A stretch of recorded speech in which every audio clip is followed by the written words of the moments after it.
আসসালামু আলাইকুম বন্ধুরা, welcome to my channel Nuhas mom. এটি আমার সেকেন্ড ব্লগ।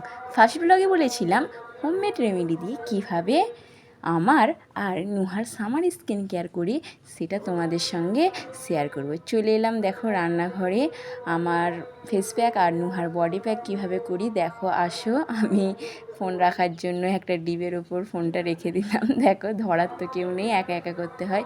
এই দুধ নিলাম, তারপর একটু বেসন, হলুদ, তারপরে নেবো একটু এক মুঠো, মানে চালের গুঁড়োটা একটু বেশিই নিই কারণ বডি প্যাক তো, চালের গুঁড়ো খুবই ভালো। তারপর ভালোভাবে মিক্স করে নিলাম। এটি আমার প্রথমে দুধ নিলাম, তারপরে অল্প পরিমাণে বেসন, তারপরে অল্প পরিমাণে একটু হলুদ দিয়ে দেবো দেখো। তারপরে আমি এটা দেখতে পাচ্ছি, এটা চন্দন পাউডার, এটাও অ্যাপ্লাই করি। নুহাকে নিয়ে চলে এলাম গোসল করাতে।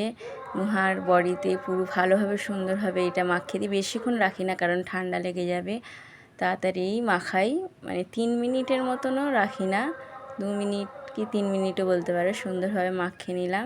নুহা এটা মোটেও মাখতে চায় না, খুবই বিরক্ত বোধ করে, তবুও মাখাই কারণ সাবান আমি অ্যাপ্লাই করি না ওকে ছোটোবেলা থেকেই। এভাবেই ওকে মাখিয়ে গোসলটা সারিয়ে নিই। রোজই বলতে পারো, বা সপ্তাহে খুব 3-4 দিনও করি, রোজ না হলেও। তারপর গোসল দেখো ভালো করে ঘষে নিচ্ছি। নুহা ক্যামেরার দিকে তাকিয়ে আছে, একটু জল ঘাঁটছে। গোসলটা সারার পর দেখো নুহাকে আমি এই তেলটা অ্যাপ্লাই করি। এটা হোমমেড, তোমরা যদি জানতে চাও এটা কিভাবে তৈরি করেছি অবশ্যই তোমাদেরকে আমি জানাবো। তো এটা খুব অল্প পরিমাণে নিয়ে আমি নুহার গোটা বডিতে অ্যাপ্লাই করি, কারণ এখন সামার বেশি আমি ইউজ করি না। আর এটা দেখতে পাচ্ছ বাদাম তেল, এটা নুহা ছোটোবেলা থেকেই ইউজ করে এই তেলটা। এইটা আমি নুহার মাথায় আর মুখে অ্যাপ্লাই করি। এটা খুব সুন্দর, তোমরা ইউজ করো যদি অবশ্যই তোমরা এটার ফল পাবে। ইউজ করে দেখে আমাকে বলতে পারো। এটা আমার খুবই পছন্দের তেল। দেখো নুহাকে অ্যাপ্লাই করে দিচ্ছি এটা সুন্দরভাবে মুখে, বেশি দিই না কারণ গরমের জন্য, ওকে পাউডারও দিই না। তারপরে একটু আমি ওকে কাজলটা কপালের সাইডে দিই, সুন্দরভাবে গোল করে নিলাম। কাজলও পরতে খুবই ভালোবাসে, কিন্তু ওকে ছোটোবেলা থেকে আমি কপালে টিপটা দিই না কারণ আমাদের ওই কপালে কালি দেওয়া চলে না। তারপর পাউডারটা আমি সুন্দরভাবে ওকে দিয়ে দিলাম। পাউডার তো দিতেই হবে অবশ্যই, কাজল পরালে পাউডার তো অবশ্যই লাগে, তোমরাও দাও, আমিও দিই। নুহা একটু গলায় দিতে হলে, নুহা বলছিল মা আমার হাতে দাও, হাতে, তো আমি ওর হাতেও দিয়ে দিচ্ছিলাম। তারপর নুহা রেডি হয়ে গেল। এবারে দেখো আমি একটু অ্যালোভেরার দিকে চলে এলাম। অ্যালোভেরাটা আমি ফেস প্যাকে ইউজ করি, তোমাদেরকে বলতে ভুলে গিয়েছিলাম। দুধটা তোমরা অবশ্যই র মিল্ক নেবে। তারপরে আমি সুন্দরভাবে অ্যাপ্লাই করে নিলাম। অ্যাপ্লাই করার পরে গোসলটা সেরে ফেললাম। গোসলটা সেরে নিয়ে দেখো আমি গোলাপ জল ইউজ করছি। গোলাপ জলটা টোনার হিসাবে ইউজ করি। নুহা গোলাপ জলের যে স্প্রে বোতলটা সেটা কোথায় হারিয়ে দিয়েছে, তো আমি খুঁজে পাচ্ছি না বলে কয়েকদিন ধরে আমি এইভাবেই অ্যাপ্লাই করছি। ক্যামেরাটা আমি নিজেই ধরছিলাম, তাই ময়শ্চারাইজারটা ইউজ করার সময় রেকর্ড হয়নি, সেটা বুঝতে পারিনি।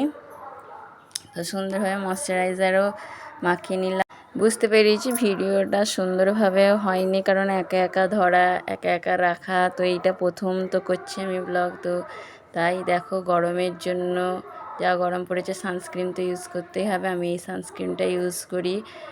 আমি মানে উইন্টারে অতটা ইউজ করি না, সামারেই বেশি ইউজ করি সানস্ক্রিনটা।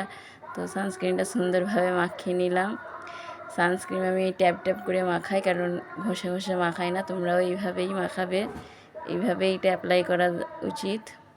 সাইড দিয়ে যে আওয়াজ পাচ্ছ সেটা আমাদের মসজিদের আওয়াজ হচ্ছে, মানে আজ জুম্মা বাদত, তো জুম্মা পড়াচ্ছে সেইটারই আওয়াজ। দেখো সুন্দরভাবে আমি মাখিয়ে নিলাম। আপনাদের সাপোর্টের আমার খুবই দরকার, তো আপনারা আমাকে সাপোর্ট করুন। আপনারা সাপোর্ট করলে আমার এই চ্যানেলটা গ্রো আপ করবে। তারপর দেখুন আমি এই ফেস ওয়াশটা আমি ইউজ করি ল্যাকমির।